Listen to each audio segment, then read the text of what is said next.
दोस्तों, ये कहानी एक ऐसे युवक की है जो बेरोजगारी से तंग आकर आत्महत्या करने वाला था। एक अघोरी उसे बचा लेता है। चलिए विस्तार से सुनिए। शहर के किनारे बहती नदी के पास एक पुराना श्मशान घाट था। दिन में सुनसान और रात में डरावना। यह स्थान अघोरी साधुओं का निवास था। ये साधु अपनी गहन साधना और रहस्यमय शक्तियों के लिए जाने जाते थे। इस जगह की चर्चा अक्सर लोगों के बीच होती, लेकिन कोई भी वहां जाने की हिम्मत नहीं करता था। राजू एक साधारण लड़का जिसने स्कूल भी ठीक से पूरा नहीं किया था। बेरोजगारी और ताने सुनते सुनते वह अपनी जिंदगी से पूरी तरह हार चुका था। एक दिन उसने तय कर लिया कि अब और सहन नहीं करेगा। अपनी जिंदगी खत्म करने का फैसला करते हुए वह श्मशान घाट पहुंचा। नदी के किनारे खड़ा राजू छलांग लगाने ही वाला था कि अचानक एक अघोरी साधु ने उसे देख लिया। साधु ने उसका हाथ पकड़कर कहा, अरे मूर्ख, जिंदगी से हार मानकर मरने चला है? तेरे अंदर जो क्षमता है उसका अंदाजा तुझे नहीं। चल मेरे साथ।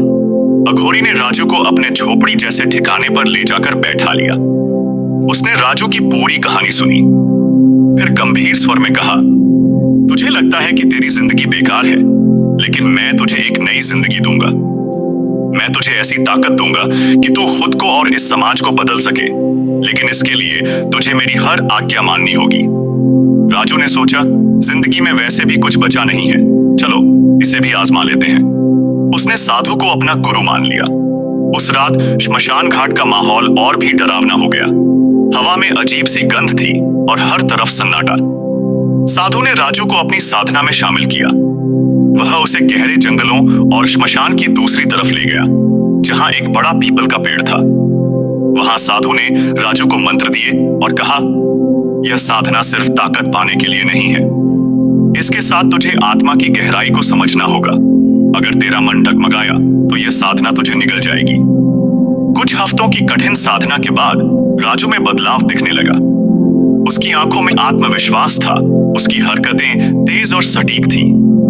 एक दिन साधु ने कहा, आज तेरी साधना पूरी होगी। तू अब वह देख सकेगा जो औरों को नजर नहीं आता। लेकिन याद रख, यह ताकत तुझे बड़ी जिम्मेदारी देती है। इसका गलत इस्तेमाल तुझे बर्बाद कर देगा। अब राजू को अजीब अजीब दृश्य दिखाई देने लगे। वह लोगों की छिपी भावनाओं को पढ़ सकता था, उनके दुख, उनकी इच्छाएं समझ सकता था। उसने इस ताकत का इस्तेमाल लोगों की मदद करने के लिए करना शुरू किया। धीरे धीरे वह प्रसिद्ध हो गया। लोग उसे गुरु मानने लगे। एक दिन एक लड़की ने उसके पास आकर मदद मांगी। उसका नाम रिया था, जो किसी रहस्यमय कारण से बेहद परेशान थी। उसने बताया कि उसे रात में अजीब अजीब सपने आते हैं और उसकी जिंदगी में अजीब घटनाएं हो रही हैं।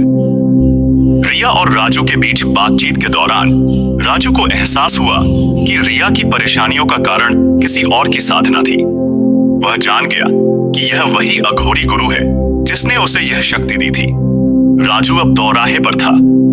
वह उस गुरु का सामना करेगा जिसने उसे सब कुछ दिया, या रिया की मदद करेगा जिससे वह धीरे धीरे प्यार करने लगा था। राजू ने रिया को बचाने के लिए गुरु का सामना करने का फैसला किया। वह वापस श्मशान घाट गया, जहां अघोरी अपनी साधना में लीन था। गुरु ने हंसते हुए कहा, तो अब तू मुझसे लड़ने आया है? मैंने तुझे जो दिया वह तुझसे छीन भी सकता हूं। लेकिन राजू अब कमजोर नहीं था। उसने अपनी ताकत और ज्ञान का इस्तेमाल करते हुए गुरु की शक्तियों को परास्त कर दिया।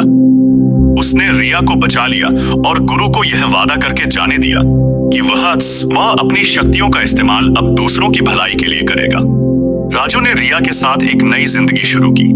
वह अब लोगों की मदद करता और अपने अनुभवों से दूसरों को प्रेरणा देता। उसने यह साबित कर दिया कि जिंदगी के हर अंधकार में एक उम्मीद का प्रकाश होता है। कहानी कैसी लगी कमेंट में लिखें और चैनल को लाइक, शेयर और सब्सक्राइब करें। फिर मिलेंगे। नमस्ते।